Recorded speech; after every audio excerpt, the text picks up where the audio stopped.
Good afternoon. I have a VR today.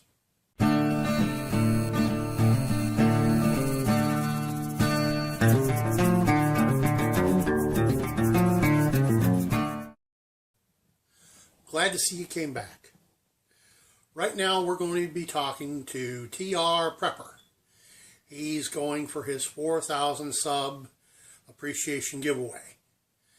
And what he's giving away? Well, I'm not sure if he's come to any solid conclusions yet as to how he's giving them away.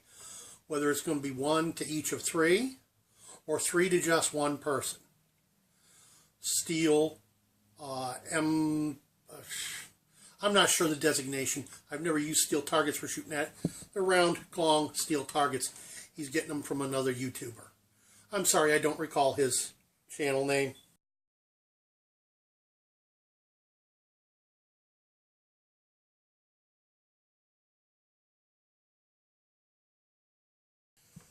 He's also going to be giving away a get-home bag.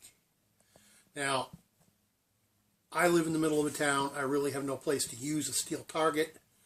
I've already told TR I'm going for the get-home bag because I'm still trying to replace bags for wife and daughter.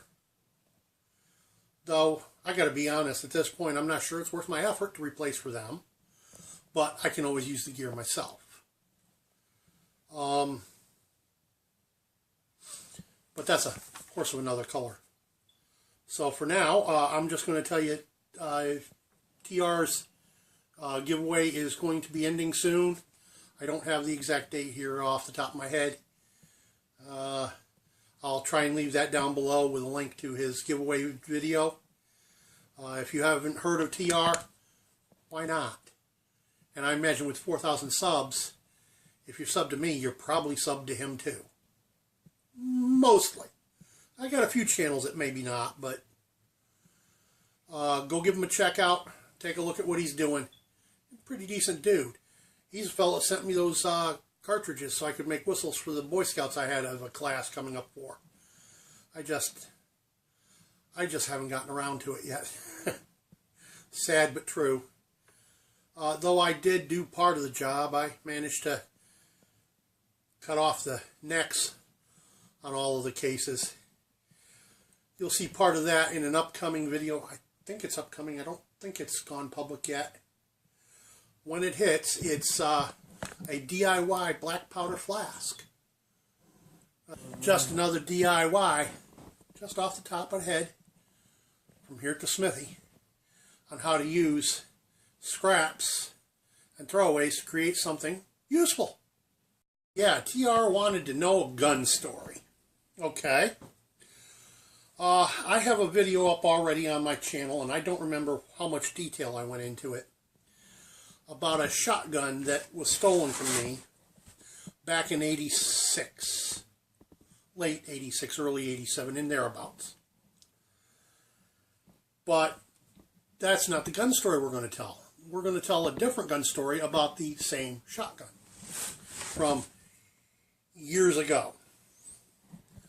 I was out hunting one day, and I was walking down this, for lack of a better term, a logging trail. Though it probably hadn't seen a logging vehicle of any kind for about 30 or 40 years. It was pretty well grassed over and such.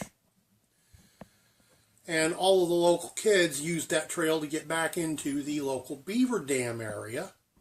Some of us for trapping beaver, some for trapping other critters, some for just going skinny dipping, some for, various and sundry other details which are less family friendly, let us say. And since I try to run a family friendly channel, I'm not going to go into too much detail. Well, I was walking this trail during hunting season, and a big buck happened to walk right out onto the trail right in front of me. And now the wind was into my face, so he had not scented me yet. And being as deer don't see too well, what they can notice is movement and shape. And since I was standing right against a tree practically, it kind of broke up my silhouette, so shape didn't play in for him. Had I moved, that would have. So I stood very still and waited for the deer to turn his head away from me. And I managed to plug my last sabot right through his lungs. Missed his heart by about that much. Well, that just pissed that old boy off. And he charged at me. I turned that old shotgun around and I come down right between his eyes with the butt. Unfortunately, the people who used to own that shotgun long before this incident, and my father through the years he owned it, never took care of it proper. And the rear stock had apparently dry rotted inside out. Because I never saw any sign of the rot on the outside. But when I hit that old buck right between the eyes with a butt stroke, it shattered that rear stock. Now, it did stumble that old boy enough to allow me to jump back about 3 paces. And whilst that buck was coming to his feet again, I was turning that shotgun around so that I held it right smack in the middle of what was left with my left hand and pulling my hunting knife. And that's a knife I've told you all about before. It's the knife I made when I was a teenager working for the blacksmith, the farrier, using his equipment. It was a replica of the original Bowie knife.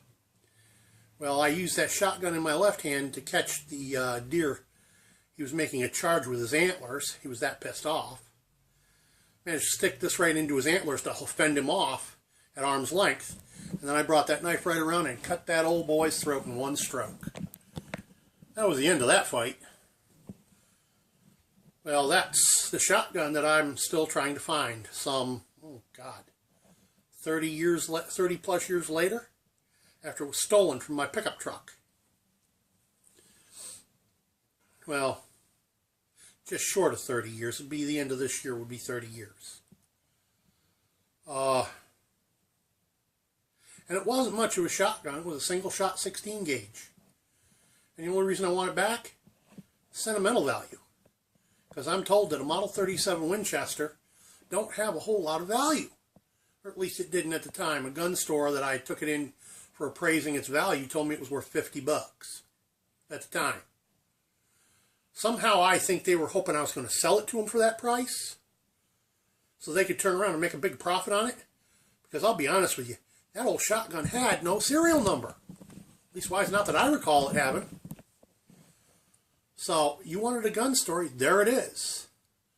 One of my earliest deer, taken with a single shot shotgun. And I only had the one shotgun slug with me. That's because the day before I'd missed 3 separate shots on buck, whittling away 4 of the 5 slugs I had. That's how they came back then, 5 in a box. Honestly, I haven't bought a box of slugs in so long, I don't know, they may still come that way. Whatever. I got a can full of them, so, I just haven't hunted in the last 8 or 10 years. Anyhow, and so therefore just haven't bought any slugs. The wife, not a big fan of venison. And I get venison from my stepson every year. I only have so much room to freeze, so that's why I just haven't bothered. Peace out. By the way, don't forget to